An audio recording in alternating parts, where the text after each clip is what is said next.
पर सबसे पहले खंडवा से है। हैवानियत के मामले में एक बड़ा अपडेट है। पुलिस को पीड़िता की पोस्टमार्टम रिपोर्ट मिली है। एसपी मनोज राय ने बड़ी जानकारी दी है कि प्राइवेट पार्ट में हाथ डालने की आशंका जताई है। सार्वजनिक नहीं की जा सकती है postmortem report. Fast track court में ले जाएंगे ये मामला। एसपी का कहना है आरोपियों को मृत्यु दंड की मांग हम करेंगे। पुलिस को 2 दिन की रिमांड अभी मिली है और दोनों आरोपियों को कल ही गिरफ्तार किया गया था। खंडवा में हैवानियत कांड में पुलिस को अब जो पोस्टमार्टम रिपोर्ट मिली है वो इतनी भयानक है, वो इतनी डराने वाली है, वो इतनी परेशान करने वाली है। सार्वजनिक वो रिपोर्ट नहीं की जाएगी, लेकिन जो खुलासा इस रिपोर्ट से हुआ है वो हैवानियत की सारी हदों को पार कर देने वाली ये कोशिश बताता है कि किस तरीके से खंडवा में एक महिला के साथ गैंगरेप किया गया, हैवानियत की गई।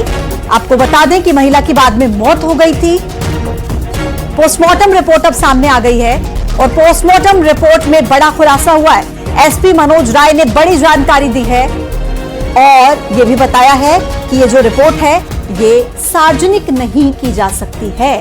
फास्ट ट्रैक कोर्ट में इस मामले को हम लेकर जाएंगे। एसपी की तरफ से यह भी क्लियर कहा गया है खंडवा का ये पूरा मामला जिसको देखकर, जिसको सुनकर सबकी रूह कांप जाए। ये दो चेहरे आप देख रहे हैं, ये आरोपी हैं। प्राप्त हुई है उस पीएम रिपोर्ट में जो रक्तस्राव हुआ है, उनके जो जननेंद्रिय हैं उसमें अत्यधिक रक्तस्राव के कारण मृत होना कारित पाया गया है और उनके जो वेजाइनल पार्ट हैं उस पे भी कुछ टीयर्स पाए गए हैं, डॉक्टर्स ने किया है उसको अभी। और हम लोग देख रहे हैं कि क्या क्या उससे पीछे कारण हो सकता है, क्योंकि ये मैटर ऑफ अंडर इन्वेस्टिगेशन है, इसलिए उन सब पहलुओं को हम लोग एक बार डॉक्टर्स की टीम के साथ। खंडवा से मेरे सहयोगी अमित जायसवाल इस वक्त सीधे हमारे साथ कनेक्ट हो गए हैं। अमित, खंडवा में जो कुछ हुआ उसकी पोस्टमार्टम रिपोर्ट जो सामने आई है वो ऐसी है कि मैं दूसरी बार उसको रिपीट नहीं कर पा रही हूं कि किस तरीके से हैवानियत की हदें पार की गई हैं। क्या जानकारी आपके पास अमित? जी बिल्कुल, ये पूरा मामला ही हैवानियत और दरिंदगी से भरा हुआ है और जिस तरह का घटनाक्रम सामने आया था, पहले घटनाक्रम की जो जानकारी सामने आई थी उसी ने सबके रोंगटे खड़े कर दिए थे और गुस्से से सभी को भर दिया था। और आज जब पीएम रिपोर्ट सामने आई है, खंडवा के एसपी मनोज राय ने जिस तरह से पीएम रिपोर्ट के बारे में बताया है, ये बताता है कि एक जो वहशीपन होता है उसकी सारी हदें पार कर दी गई है और इसीलिए जो आरोपियों को जो है पुलिस ने रिमांड पर लिया है, उनसे पूछताछ की जा रही है और सारे जो भी सबूत हैं उनको एकत्रित किया जा रहा है। पूरे मामले को फास्ट ट्रैक पे ले जाया जाएगा और ये जो इसमें जो आरोपी हैं उनको कड़ी से कड़ी सजा दिलाई जाए, इस तरह की बात भी यहाँ के एसपी ने कही है।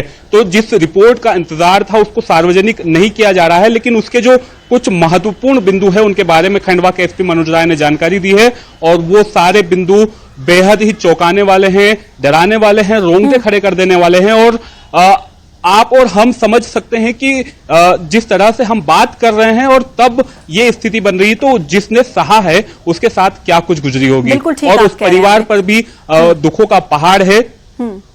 बिल्कुल ठीक आप कह रहे हैं अमित। और कानूनी तौर पर पूरी प्रक्रिया चलेगी, फास्ट ट्रैक कोर्ट में इस पूरे मामले को चलाया जाएगा, लेकिन इस मामले को सुनने के बाद मुझे लगता है हर कोई यही मांग करेगा कि फांसी से कम सजा इन दरिंदों को मिलनी नहीं चाहिए। अमित, आपका धन्यवाद जानकारी देने के लिए। आगे बढ़ते हैं और बात करते हैं उस खबर की जिसने निर्भया कांड की याद ताजा कर दी। खंडवा में एक महिला के साथ दरिंदों की हैवानियत ने सारी हदें पार कर दी।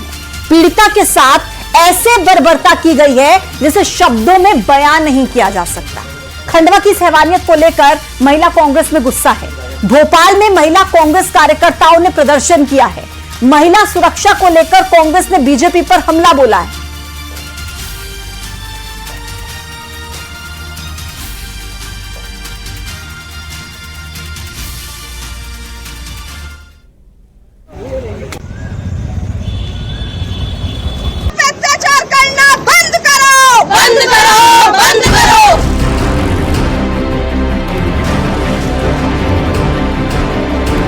खंडवा में हैवानियत और दरिंदगी की वारदात ने एक बार फिर निर्भया कांड की याद ताजा कर दी। दिल्ली में निर्भया के साथ जो हुआ वही कहानी खंडवा में दोहराई गई। आरोपियों ने पीड़ित के साथ जो दरिंदगी की उसको शब्दों में बयान नहीं किया जा सकता। खंडवा की वारदात को लेकर महिला कांग्रेस ने राजधानी भोपाल में विरोध प्रदर्शन किया। महिला कांग्रेस ने प्रदेश सरकार पर बड़ा हमला बोला है। कांग्रेस का आरोप है कि प्रदेश में महिला सुरक्षा पर बीजेपी फेल है। लगातार महिलाओं के खिलाफ अपराध बढ़ रहे हैं। भाजपा सरकार का हमने पुतला जलाया क्योंकि आज मध्य प्रदेश की भाजपा सरकार महिलाओं को सुरक्षा देने में असमर्थ है। वो भले ही अहिल्याबाई के नाम पर महिलाओं को मोहित करने की सोच रहे हों, लेकिन सच्चाई यही है कि असामाजिक तत्वों के हौसले मध्य प्रदेश में बुलंद है।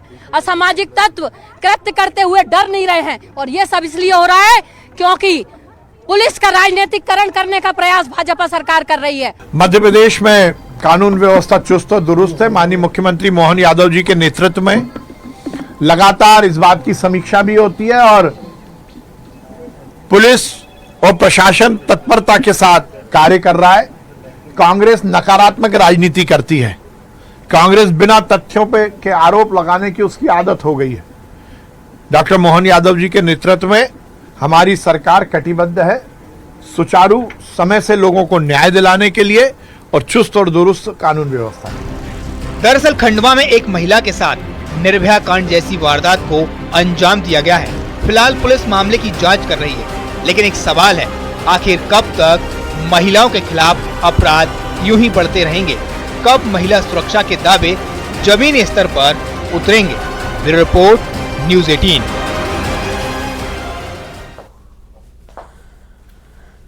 तो देखिए, खंडवा में एक महिला के साथ दरिंदगी और हैवानियत के मामले में कांग्रेस जांच कमेटी के 3 सदस्य पहुंचे पीड़िता के गांव।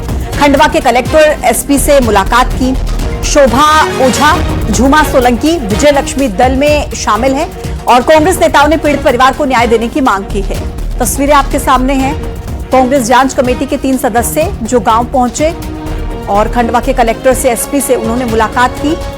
शोभा ओझा, झूमा सोलंकी, विजय लक्ष्मी पहुंचे गांव में और पीड़ित परिवार के लिए न्याय की मांग करते हुए आप देखिए, कहा गया कि न्याय मिले, जल्द से जल्द मिले, कड़ी से कड़ी सजा मिले।